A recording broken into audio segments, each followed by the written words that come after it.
दूरदर्शनच्या वतीने सर्व प्रेक्षकांचं मनपूर्वक स्वागत करतोय। आजच्या आपल्या कार्यक्रमाचा विषय आहे कॅन्सरच्या रुग्णांसाठी आशेचा किरण, आयुष संजीवन चिकित्सा।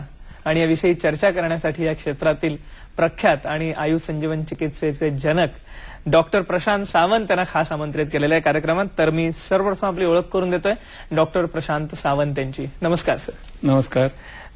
मी मगाशी सांगितल्याप्रमाणे डॉक्टर प्रशांत सावंत हे आयुर्वेद तज्ञ आहेत आणि